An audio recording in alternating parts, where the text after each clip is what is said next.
تقدیر کیا ہے؟ اگر سب کچھ پہلے سے ہی لکھا لکھایا ہے تو ہم اپنے اعمال کے ذمہ دار کس طرح ہوئے؟ پھر اعمال کی جزا و سزا کیسی؟ پھر جنت و دوزخ کے کیا معنی؟ وضاحت فرمائیں۔ بھئی سچی بات یہ ہے کہ اس سوال نے ایک عرصے تک مجھے بھی ستائے رکھا، اور میں سوچتا رہا کہ اگر واقعی اللہ تعالیٰ نے پہلے سے ہی سب کچھ لکھ دیا ہے کہ میں اتنے بج کر اتنے منٹ میں بیٹھ کے یہاں پہ ایک لیکچر دوں گا، یہ تقریر کروں گا، اتنے بج کر اتنے منٹ پہ نماز پڑھوں گا، اتنے بج کے اتنے منٹ پہ فلاں کو گالی دوں گا، فلاں کو تھپڑ ماروں گا، یہ پہلے سے ایک میرا شیڈول مرتب ہے اللہ کے ہاں، لکھا لکھایا پروگرام چھپا چھپایا موجود ہے، میرے کیا قصور؟ تو لکھنے والے کا قصور ہے؟ بات تو خطرناک ہے نا۔ تقدیر کیا ہے؟ عربی میں اس کے لیے ایک لفظ لکھا جاتا ہے دینی کتابوں میں، علم اللہ السابق، اللہ کا علم جو پہلے سے اسے حاصل ہے۔ اللہ کو معلوم ہے کہ آج میں اتنے بج کر اتنے منٹ پہ اپنی مرضی سے، اپنے ارادے سے، اپنی آزادی فکر اور آزادی عمل پہ، عمل سے کام لیتے ہوئے یہ کام کروں گا۔ اب بھائی کام تو میں اپنی مرضی سے کر رہا ہوں، اپنی آزادی سے، اپنے ارادے سے کر رہا ہوں، لیکن اتنی سی بات تو مانو کہ اللہ تعالیٰ علام الغیوب ہے، علیم بذات الصدور ہے۔ مجھے اپنے بارے میں پتہ نہیں ہے کہ کل 10:10 پہ میں کیا کروں گا، اس کو پتا ہے۔ مجھے اپنے بارے میں پتہ نہیں ہے کہ میں 10 سال کے بعد کہاں ہوں گا، کیا کر رہا ہوں گا، فلاں بج کے فلاں منٹ، اس کو پتا ہے۔ اس کو میرے آزادانہ، خود مختارانہ، فری ول کے ساتھ کیے ہوئے اعمال کا پتہ ہے کہ میں اپنی مرضی سے، اپنے فری ول کے ساتھ، اپنے ارادے سے اتنے بج کر اتنے منٹ پہ کیا کروں گا۔ یہ اس نے اپنے ہاں لکھ رکھا ہے، اس لیے کہ اس کو پوری کائنات کا نظام چلانا ہے۔ اس کا علم جو ہے وہ صحیح ہے، لیکن اس کا علم میرے ارادے سے نہیں ٹکراتا ہے۔ یہ بات میں ایک مثال سے سمجھاؤں گا۔ میرے ساتھ ایک واقعہ پیش ہو گیا، اس دن مجھے تقدیر سمجھ میں آ گئی کہ ہوتی کیا ہے۔ 1971 کی بات ہے کہ یہاں اکاؤنٹنٹ جنرل آفس میں ڈپٹی اکاؤنٹنٹ جنرل تھا۔ اس زمانے میں ایک مشہور نجومی تھا شیخ صادق، یہاں قلعہ گزر سنگھ میں رہتا تھا۔ وہ پتہ نہیں بیچارہ زندہ ہے یا فوت ہو گیا۔ انہوں نے دروازہ کھولا، میرے کمرے میں آ گیا۔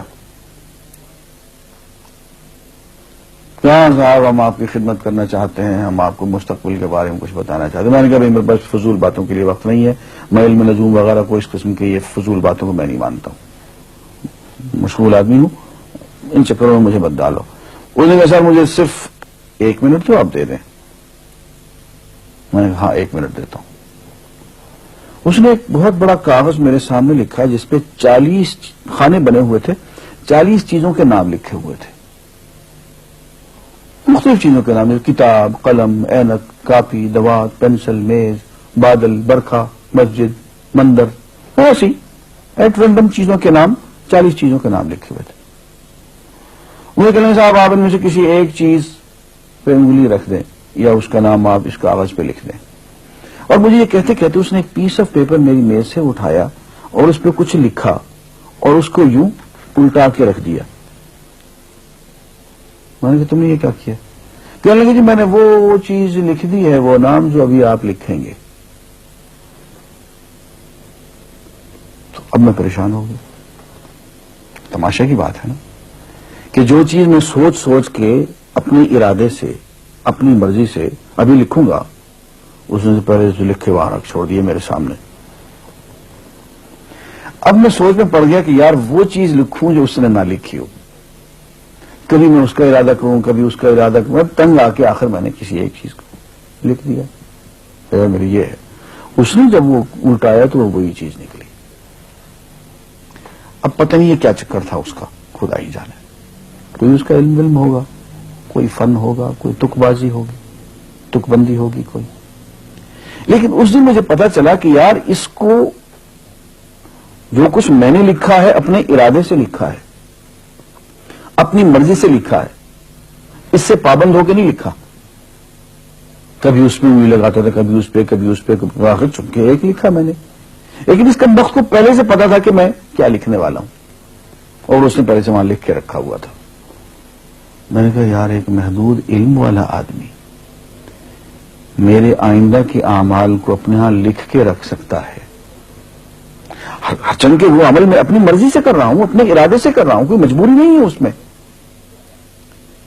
لیکن وہ میری مرضی والا عمل, میرے اپنے ارادے سے کیا ہوا عمل, پوری آزادی کے ساتھ کیا ہوا عمل, اس نے پہلے سے اپنے یہاں لکھ کے رکھا ہوا.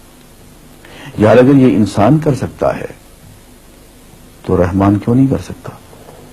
اس نے میرے سارے اعمال جو میں آئندہ چل کے کرنے والا ہوں, وہ سارے کے سارے اعمال اس نے اپنے یہاں لکھ کے رکھے ہوئے.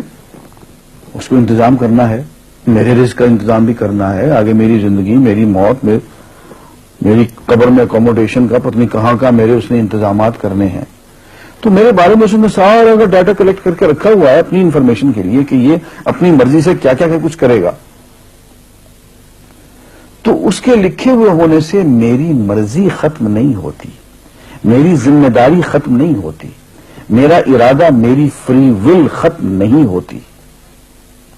یہی وجہ ہے کہ ہم جو اعمال کرتے ہیں اس میں سے اللہ تعالیٰ اس کی کچھ ذمہ داری ہم پہ ضرور ہوتی ہے. کچھ کام اللہ تعالیٰ کا ایک نظام ہے, اس میں شاید ہماری ذمہ داری نہ ہو, وہاں جبر ہو. لیکن کچھ اعمال ایسے ہیں جن میں خالصتاً ہمیں آزادی حاصل ہے, ہمیں اختیار حاصل ہے, ہم ان کے ذمہ دار ہیں, ہمیں ان پہ جزا ملے گی, ہمیں ان پہ سزا ملے گی, اللہ تعالیٰ بچائے. اور جزا ملے گی تو جنت ہوگی, سزا ملے گی تو دوزخ ہوگی. لیکن آزادی عمل اور ارادہ ضرور ہے. یہ الگ بات ہے کہ اللہ تعالیٰ کو پہلے سے ہی معلوم ہے کہ ہم اپنے ارادے سے اور اپنی آزادی اور اپنی مرضی سے ہم آج اور کل اور پرسوں اور سال بھر کے بعد اور 10-20 سال کے بعد ہم کیا کیا کریں گے, اس کے ہاں لکھا ہوا ہے. وَعِندَهُ عِلْمُ الْكِتَابِ, اس کے ہاں وہ سب کچھ لکھا ہوا ہے.